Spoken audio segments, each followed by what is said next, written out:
97. I'll be 98 in October.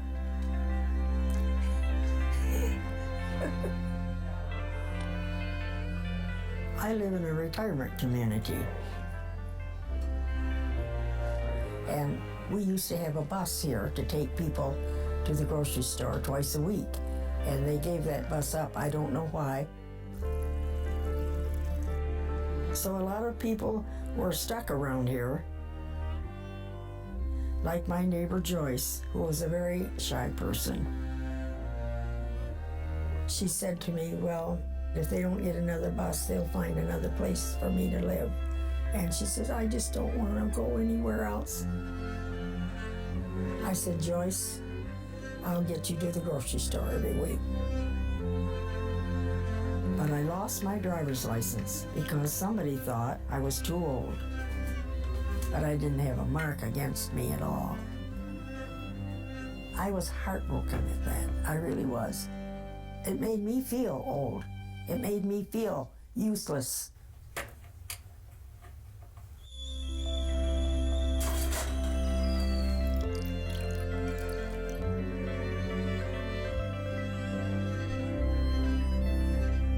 I am a good driver. I really am. I'm not fearful when I drive, but I'm very careful. You a hot rodder? No. Drag race a lot? Well, I drive 65, but I obey the rules, so I went to get it back. You make a promise, it's important for me to keep that promise if it's possible.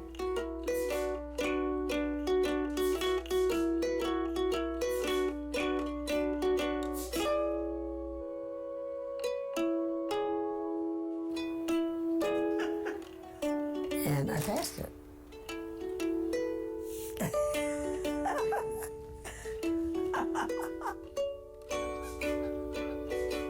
I'm on the earth, I'm here. If I can contribute, I should. Shouldn't we all? And not just think of ourselves. It's supposed to get real cold. Like I say, I don't have money to give, but I can give myself and my time. A lot of people in the world who don't have anybody who cares about them.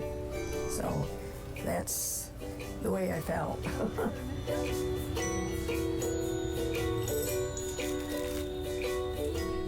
We're asked to love our neighbor, be a friend.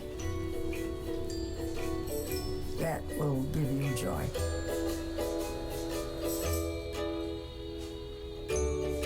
I mean, I don't do this, so you think I'm great. I don't even think of that. My daughter says, Mother, you shouldn't do this, you shouldn't do that. I say, well, okay. And like I say, I do what I please. I wouldn't do anything dangerous, but, you know. And we're doing the gifts of the season, celebrating. We did gift of thankfulness. We're doing the gift of giving. Then we're going to do the gift of prayer next week. You definitely don't want to miss that. It'll be an experience like none other we've had here. And then we have the gift of joy and the gift of love. But back to the gift of joy. We have our very own guest speaker that's going to be speaking on the gift of joy here today. And I want to welcome Dawn Whitestone. Dawn, she's sitting in the back row there. We're so glad you came to worship with us this morning. And Dawn, I almost called you Joy because I'm getting it mixed up. But she is very joyful. And It is my middle name. it is Dawning Joy Whitestone. That's great. So she is an expert on joy and how that relates with the brain and how our joy buckets fill up so we can overflow with joy. And you are going to love what she has to share. I'm looking forward to it very much, Joy. Thank you. All right, the gifts of the season. The gift of giving. First of all, if we could have up on the screen, optical illusion. They are straight. They just don't look like it because of all the other zigzag lines. I don't know how you prove that, but so the experts say our brains start doing funky things. The top one looks longer, though, doesn't it? Why does the shorter one look on the bottom? Because the other lines are there. Okay, next one. This is a trick question. The tall part or the wide part? Which one's longer, taller? What length? The tall. Can you believe it's the same width? What do you call that? Length as the width is? There's no way, right? How is that? That's not possible. Okay, they say it is. Do you see the gray moving, getting bigger? The gray dot, stare at the gray dot. Stare and you will be mine. Stare into the gray. Do you see it moving? It really isn't. Okay, so optical illusion. Stop staring at it. Let's turn it off quick before y'all get hypnotized. Have you guys seen those things where you're looking and it's an old lady's face and then you have to see the young woman's face in it? Optical illusions. When you are looking at something like that, I went through 30 or 40 because they were all intriguing. I'm looking and saying, wow, how is that possible?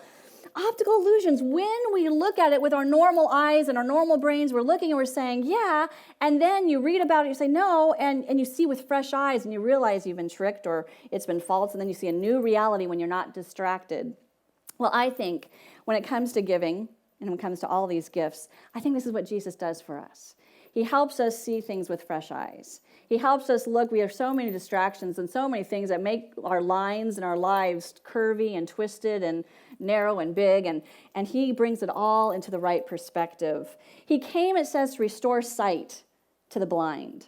I don't think that was just physical sight to the blind. I think the blindness of our hearts, the blindness of our spirit, he also gives sight to. He gives us fresh eyes so that we can see people, so we can see situations in our lives, so we can see the needs as the realities that they really are, as well as he helps us see the gifts he's given us, the blessings he's poured out on us, and the resources that he's blessed us with. He helps us see those in right focus as well, so we can see from his perspective. When God is in us and we look at people and situations with his eyes, what happens is we have compassion that starts to be built in our heart. And this domino transformational effect starts to take place. We connect with God. We talked about John 15, staying connected to the vine. That is our number one duty. Stay connected to God. The rest he takes care of. But once we start connecting to God, then his spirit is in us. And when God is in us and he starts to transform everything, including our eyes of our hearts, and we start to see then with compassion those people around us. And that compassion then, domino effect, transforms into generosity and giving generously to those we have compassion on. Generosity, giving, is compassion in action. Generosity is compassion in action. When it's on the inside, giving will be the natural outcome on the outside. We know people who are generous, don't we?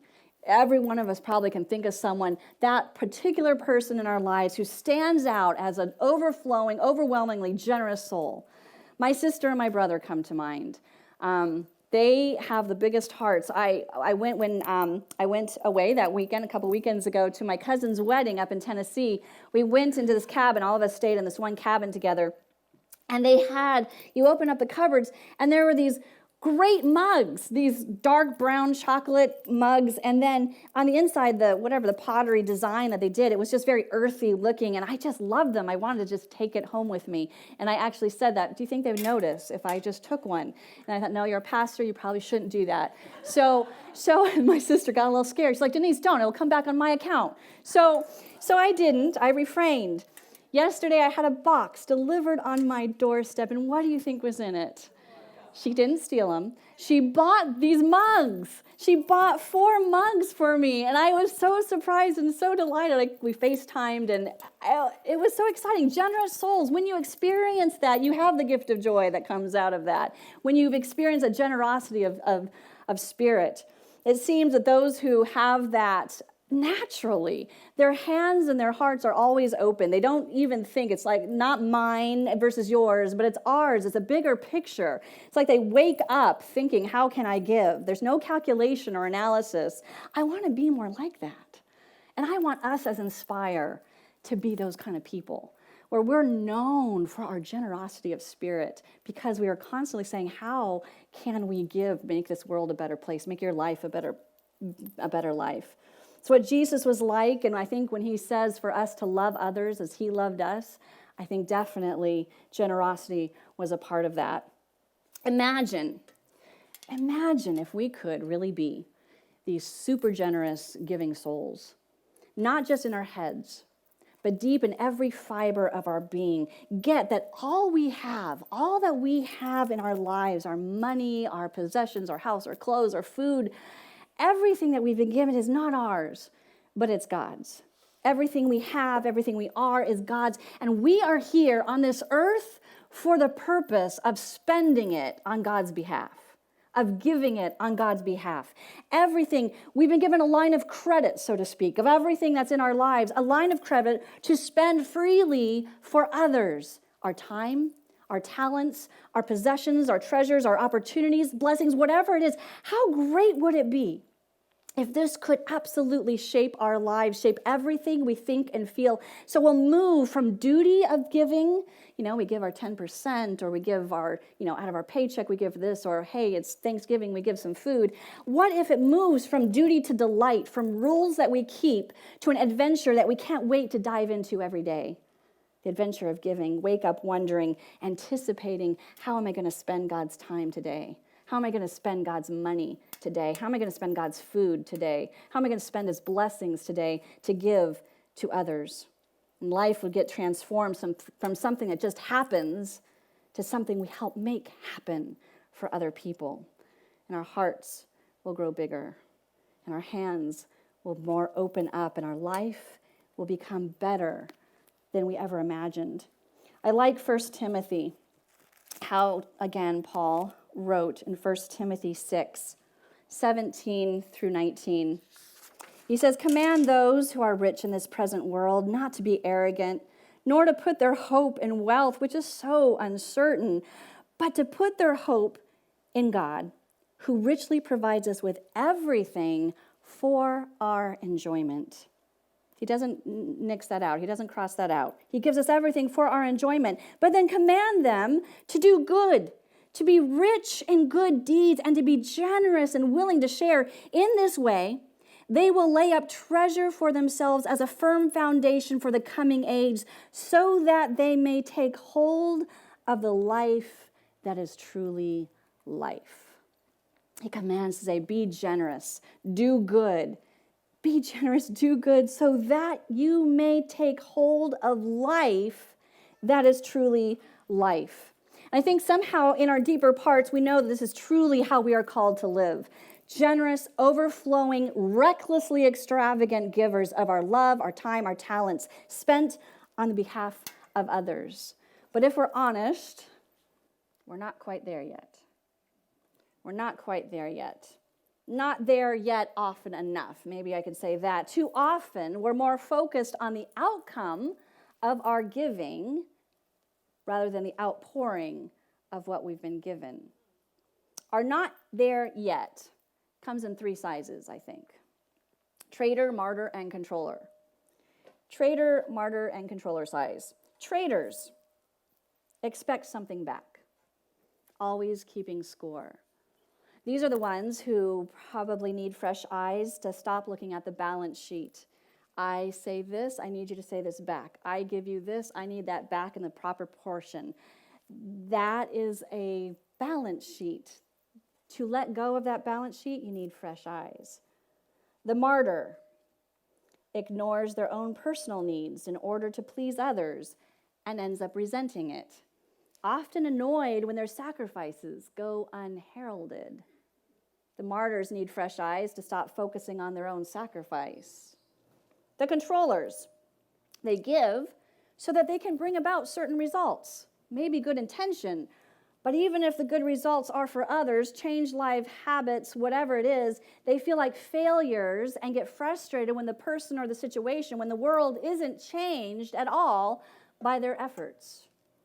The controllers need fresh eyes that stop focusing on achieving a particular end result from their giving. You look at this and we'll probably think, well, yeah, I know someone just like that. I know so. All of us probably have a little bit or a lot of all 3 of these in our lives. I certainly could confess and tell you which one is mine, but I'm not going to. But each of us, if we do some soul searching, what is the traitor part of you? What is the martyr part of you? What is the controller part of you? And if we have those in us, how do we move beyond that? I desperately want to move beyond it. I want to be a person that focuses on giving without receiving back. And I think first it starts with having eyes and hearts that see with compassion. Back in the 1960s, in the era that was fighting for the civil rights of minorities, there was a memorial service for a well-known businessman. It was an upper class, middle class atmosphere. It was very solemn, very subdued mourning as various friends paid tribute to this businessman. But near the end, after all that they had been saying, there at the very end, a young black man got up, and the other speakers, they had been very confident, very eloquent, very assured. But this one had a lot of emotional stress, and he could barely speak at all. He stood there at the podium looking and grasping for his words, and a deep hush fell as he was struggling to begin. And finally, tears were streaming down this young man's face. He was finally able to get the words together to tell the gathering that when he had just been an office runner, this businessman had noticed him when other people had not. He saw him when everyone else ignored him. He spoke then of how this businessman had helped him in an ongoing way, had encouraged him, and actually had ended up paying for this young man's education. The young man said, "For a long time, I was no good to him or to anyone else. I just failed, and I kept on failing. But he never gave up on me. And he never let me give up on myself." He went on to say that anyone can support a success, but it only is a rare and wonderful person who can continue to have faith in a failure. The businessman had seen something in this young man, had compassion on him, and that seeing with different eyes had led him to give hope and value and love in very tangible ways to the struggling young man. And now he continued, this man was gone and he had lost his best friend. At the very end of his testimony to this man, he faltered in his voice. It finally just stopped and he just sat down. And you could hear people throughout the audience just with their own tears, because the subdued emotion that had been there got broken open by the honesty of this young man and the generous heart of the businessman that had made a difference. And it says those who had attended that particular memorial service never forgot this man's testimony to compassionate love. Compassion, it's been said, is the most healing of all emotions. Compassion in action, the gift of giving. If we could just let it take hold of us without restraint, compassion would transform the world. It has been doing it in our centuries. It's the only thing really that does transform what is to what can be. Compassion is what led to the abolishment of slavery, the ending of child labor laws. It was compassion that led people to fight for the rights of women and minorities. It's compassion that makes people pursue advancement in medicine and science to eradicate disease or to find new treatments. Compassion is what sends people to a third world country to dig wells for water, help build schools, and to our neighborhoods to mentor youth and to feed the homeless. And the list goes on and on. Every good deed, every transformational act in our world starts with a compassionate heart. Compassion in action. Generosity of one's time and talents and money transforms the world. The powerful thing is, it is powerful because it not only transforms the person who is receiving, but the person who is giving as well. So what happened when 3 American college students were traveling in Spain? They stayed in a pension, a boarding house. Is that correct for Spanish? All right. They stayed in a boarding house that was comfortable enough, but it was strangely somber. The owner spoke English, had very little to say. His wife was this tall, very tragic-looking woman who always wore black and never smiled. And in the living room, when there was an enormous grand piano and it stood silent, and the little Spanish maid had told the students that the señora had been a concert pianist. But 2 years ago, her only child had died, and she hadn't touched the piano since. Well, one afternoon, these 3 guys were visiting a bodega, a wine cellar. There happened to be lots of sherry stored. And the proprietor urged them to keep sampling the various vintages, and they were not reluctant at all to do so. And they ended up singing and laughing and being crazy all the way back to their boarding house. Well, back at the house, completely thoughtless in their carefree state, one of the students sat down at the grand piano, flung back the dusty keyboard cover, and began to play very badly, while the other two supported him at the top of their very badly singing lungs. Well, suddenly, as you can imagine, the maid rushes into the room, just looking absolutely appalled. The owner comes behind her, his hands outstretched and pleading and saying, "No, no, no, please, you mustn't."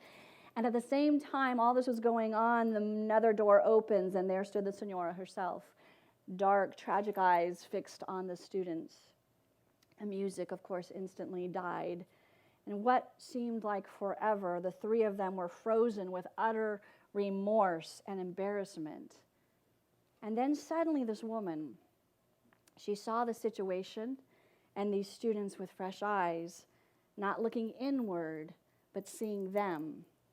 And she saw how miserable they were in this moment, and this moved her to compassion and to do something, to give something that would ease their pain. She smiled then, and this great warmth and beauty came into her face. She walked forward, she nudged the piano player aside, she sat down, and she began to play the piano. The maid hid her face in her hands. The husband looked as if he wanted to burst into tears. And the Senora kept playing this magnificent, soaring music that filled the whole house, driving the grief and the shadows far away. And the students, as young as they were, they knew that this woman was free. Free because she had felt compassion for them. And the warmth of that compassion had melted the ice around her heart and freed her to generosity of spirit toward them. That's the gift of giving. It's a healing gift, a force of compassion that not only heals who you're giving it to, but to yourself as well. And it's all around, at work, in various situations, large and small. This father was hiking with his two kids up in the Appalachian Mountains, and he came upon this tiny cabin that was clinging to a rocky ledge. Behind this picket fence, this little white-haired mountain woman was working in her garden, just living all her life there, much of it alone, facing the elements on her own. Well, the family, as they were hiking, they stopped to admire her flowers there, and the kids, who were completely city-bred, thought she was like from another planet. Well, one of them got up the courage to ask her, "How do you keep from being so lonesome up here?" And I love her response. They said that her response was, "Well, if the feeling starts to come up in the summertime, I take a bunch of flowers to some shut-in. And if it's winter, I just go out and I feed the birds." Compassion in action. A generous giving to another. That was her instinctive go-to remedy, her antidote for loneliness. Flowers to the shut-ins if it's summer, and feeding the birds if it's winter. The gift of giving. It's not just for those who receive, but those who give as well. I think Jesus said something like that, right? Actually, he said it's better to give than to receive. You get the better end of the deal. It's not just, hey, give to others and, oh, it's good for you. No, it is the better end of the deal, the bigger portion of the gift, when you're the one giving, because it opens you up and it sets you free. So if that's the case, how do we get to have that spirit? How do we become that generous soul, that compassionate person with the fresh eyes that lets our compassion turn into natural actions of giving and generosity, unreserved, pouring out to others?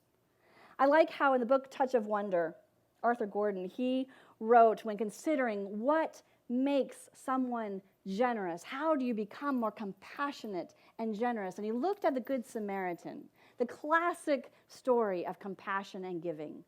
How is it that the Good Samaritan stopped along the way while others passed on by?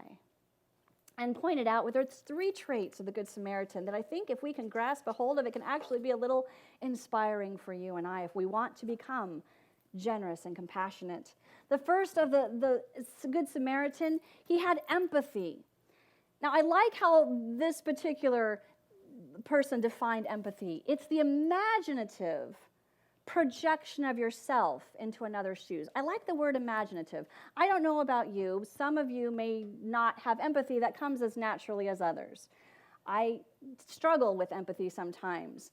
But when I saw the word imagination, I thought, okay, I can exercise my imagination more often. So perhaps it's a matter of exercising our imagination, a matter of pausing long enough to imagine instead of rushing on with our own lives. This is what empathy is, and it can grow in us. When the Good Samaritan saw the victim lying there, he identified with him. He imagined what it would be like. He identified with him. He stepped into his situation, and he became a part of him because he became a part of his situation. It was so strong, his empathy, that when he went to help the man, it would have been as if he were helping himself because he had identified with his pain and his situation. Love others as you love yourself. Number 2, he had courage. It takes courage to care. It takes courage to translate caring into action. The ones who passed by on the other side were afraid of anything strange or challenging or inconvenient, afraid of getting involved and overwhelmed, afraid of the robbers that might come back. The Samaritan, on the other hand, had the courage to push those fears aside, open the way for compassion to breathe and work freely, because perfect love drives out fear. And 3, he had the habit of helping. Stopping to help the hurting man on the side of the road could not have been an isolated incident in the Samaritan's life. He did what he did at that point in time, in that moment, because he was the kind of man that through the years had no doubt responded to people's needs as he could along the way.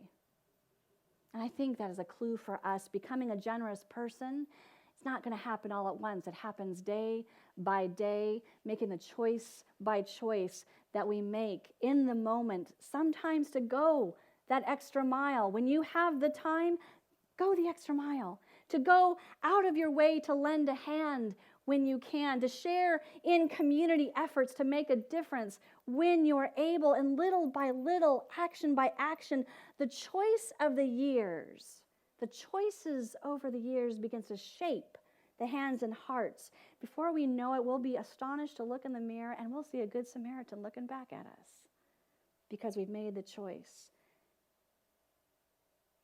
God is the one who makes this all happen. He's in the habit of shaping us. He's the potter with the clay. He transforms us. He heals us. He sets us free. He does this by giving us instructions, and he does this by being his Spirit in us and moving us. I think it's why in the Old Testament, he talked about give your first fruits. Give a portion of what you've been given to me and to others. First thing, before you even do anything else, give to others. That will instill in you that generosity of spirit. Your heart will follow your actions. But it's why Jesus came to earth. When we get stuck on that part, he says, you know what? I need to come and show you what it's like to live a generous life. He was sent to earth, and you remember his first words spoken when he began his ministry in Luke 4. He says, I've come. This is why I've come. I've come to preach good news to the poor. I've come to proclaim freedom for prisoners. I've come to release the oppressed. And what? Give sight to the blind. God knew that if we were to live a fresh life like he was wanting to give us, we needed to have fresh eyes. Lives that would keep on living more fully, giving that would keep on giving more abundantly to others. He came to show us that just as the Father gave his Son, Jesus Christ, so can we give to others. The Christmas story, what we're taking and looking at every week leading up to Christmas, what I think is so cool about the Christmas story is it's all about God healing the blind and giving fresh eyes to every character in the story called by God leading up to Jesus. What came out of each God-touched life was compassion and generosity. God was ushering in his new kingdom of selfless love and outrageous giving before Jesus even arrived, by the way he touched the people's lives and called them to him. He was ushering in his new kingdom of selfless love and outrageous giving before Jesus even arrived, making it clear that this kingdom that was coming operated on an entirely different set of rules. It was an upside-down economy that was coming our way, where the first shall be last and the last shall be first, where it's better to give than to receive, where love for others usurps love for self. When you look at the characters in the Christmas story, you see Joseph right off the bat. He was visited by the angel, and when he was visited by the angel, he saw Mary with fresh eyes. No longer did he see a pregnant girl, but a girl called by God for a purpose. Now, from all appearances, she betrayed him. From everyone else's perspective, she betrayed him, and he didn't have the gall or he didn't have the strength to take a stand.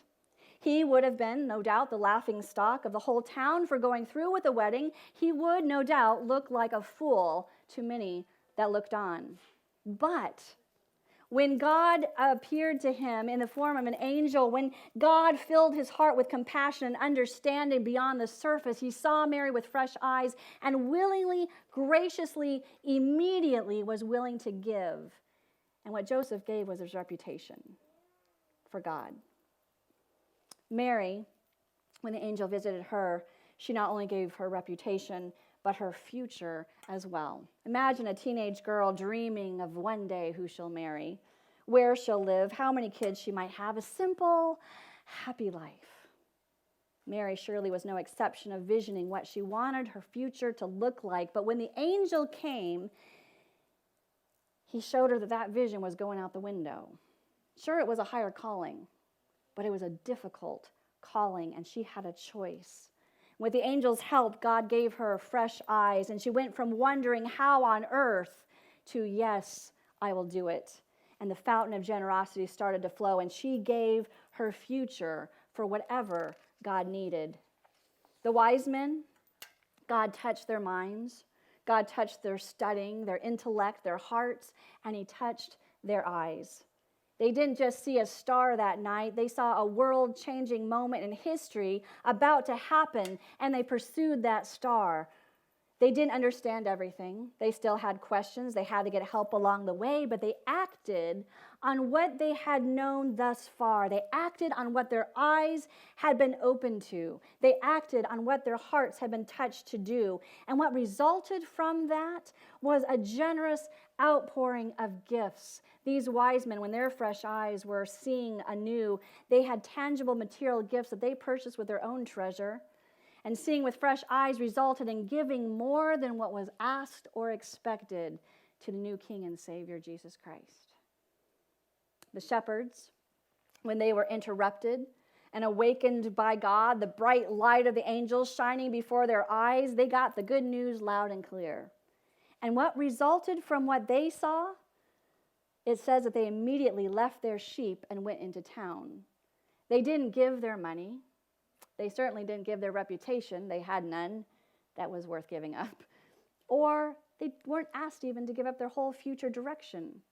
What poured out next from their encounter with God was a generously giving of their time and their presence. Not only to Jesus, they went to see baby Jesus, but in telling the good news of his arrival to anyone and everyone who would hear. They were the first good news bearers, the first good news messengers. And then, of course, you have Jesus at the very center of the story. The very center of the story shows us what a whole life looks like when it's lived with fresh eyes. What a whole life looks like with eyes of love and compassion. Mark 10:45 says, he came not to serve, but to serve and to give his life. This is what happens when God is in us, when we are in God, when we are one in spirit, united with his heart as Jesus was. It is a generous everything. It is a generous life lived extravagantly, giving to others, holding nothing back so that God can be more clearly known and seen. So others can have a fresh perspective and fresh eyes as well and see that God is abounding in love and goodness. He gave us his son, Jesus Christ, so that we can see what love looks like. And he gives us to the world so they too can see what love looks like, who God is in his love and grace, and they too can have that fresh perspective. I want to read 2 Corinthians again, 9 8 and 11. God is able to make all grace abound to you, so that in all things, at all times, having all that you need, you then will abound in every good work. You will be made rich in every way, so that you can be generous on every occasion. And through us, your generosity will result in thanksgiving to God. Amen to that. Andy Grammer wrote a song. He wrote a song called Fresh Eyes. And we're going to show a video in a minute. But this song on Fresh Eyes, he took this and he made a video. He went down to the LA homeless shelter. His own eyes had been opened to the needs in his community. And so he made this video with his song to help inspire others to look with fresh eyes as well to those of our neighbors in need. And I want to just take a look at that video now.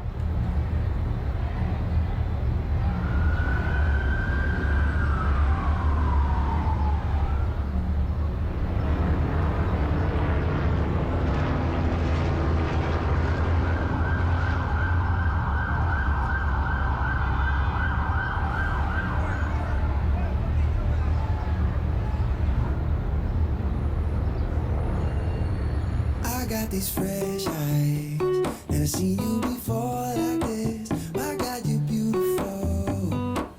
It's like the first time when we opened the door for we got used to usual. It might seem superficial, stereotypical man. You dress up just a little and I'm like, so suddenly I'm in love with a stranger. I can't believe that she's mine. Now all I see is you with fresh eyes, fresh eyes. So suddenly I'm in love with a stranger. I can't believe that she's mine. Yeah, and now all I see is you with fresh eyes, fresh eyes. Appreciation, well it comes and it goes, but I ride that wave with you. It's human nature to miss what's under your nose till you remind a fool. Maybe all of this is simple. My heart's unconditional, yeah. You dress up just a little and I'm like, damn. So suddenly I'm in love with a stranger. I can't believe that she's mine. Now all I see is you with fresh eyes, fresh eyes. So suddenly I'm in love with a stranger. I can't believe that she's mine. Yeah. And now all I see is you with fresh eyes, fresh eyes.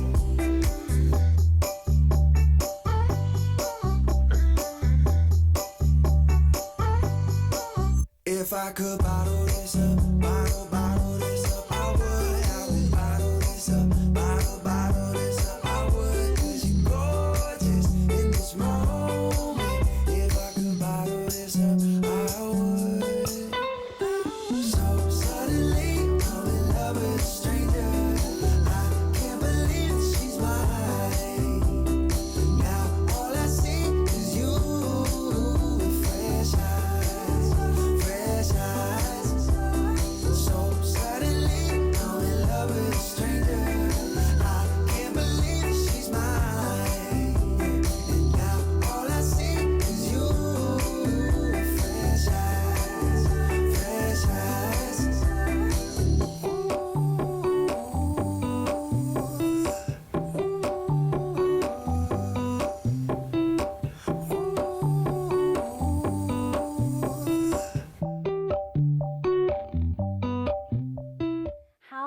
can open up their own lives as well. You saw the dignity that came into some of them, and that joy that they experienced at seeing themselves with fresh eyes as well.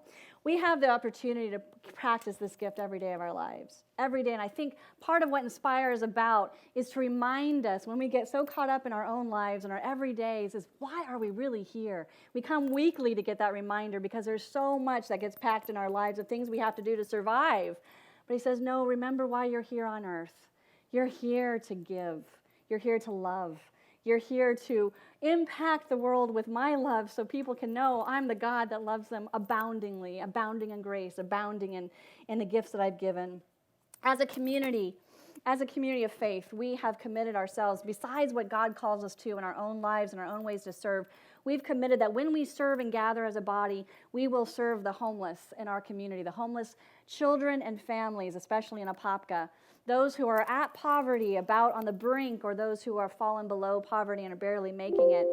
And this week, this past month, I was in touch with Pam Welker, who's in charge with Helping Hands Outreach Ministry, and she is in touch with families there, and we're partnering with her. And she gave us names of families, names of kids in South Apopka who are going to have Christmas unless we can help provide that for them. And we have a family that is one of the families that come and attend our after-school academy.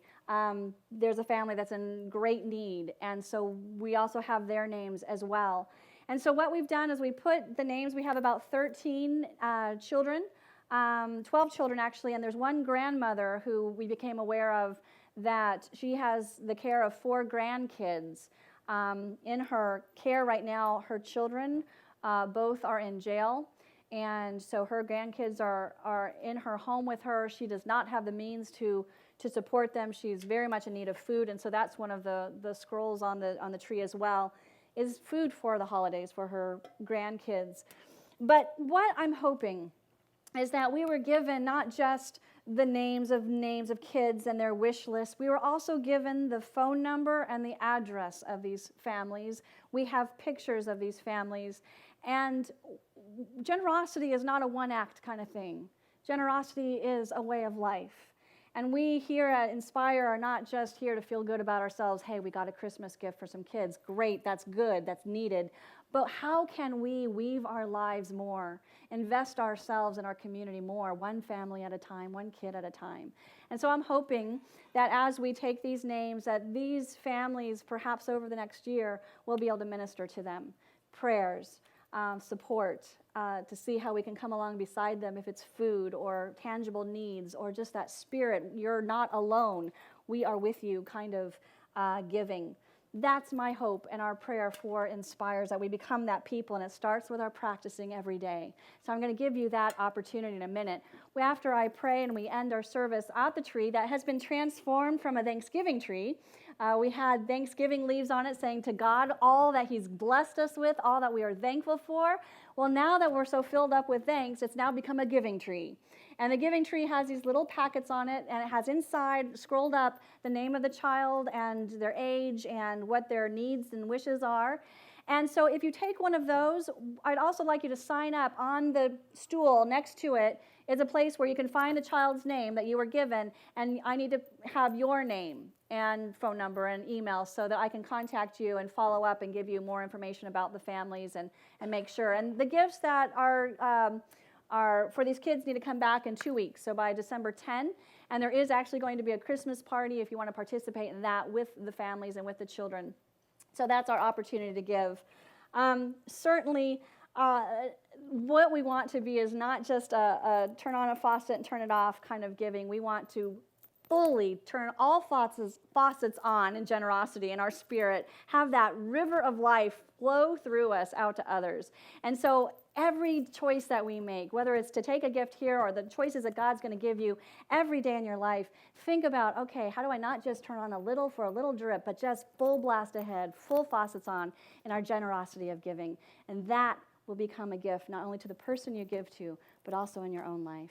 Will you stand with me as we close in prayer? God, you always lead the way. You want us to be loving, you love us. You want us to be giving, you give to us first. And so, God, we thank you that in Scripture and looking at the life of your Son, Jesus Christ, we have abundant examples of what it looks like, how you gave of your time, how you gave of your abilities, how you gave of your presence with people, how you gave in tangible ways. There are so many needs in our family here at Inspire, in our community, in our own families, in our neighborhoods. God, we don't want to be those people that just pass on by and just kind of look the other way. We want to be good Samaritans. We want to have your Spirit so much in us that we cannot walk by. We cannot look the other way. But we'll stop and we'll say, okay, what do you want us to do? It's your money, it's your time, it's your talent, God. What do you want us to do? Let us be that people, God. Let us become that every day. And we know that you've promised if we stay attached to the vine, good fruit will be produced. So produce in us the gift of giving. We thank you, God. We love you, and we can't wait to celebrate you in person. In your name we pray. Amen. Have a wonderful Sabbath afternoon, and look about your world with fresh eyes.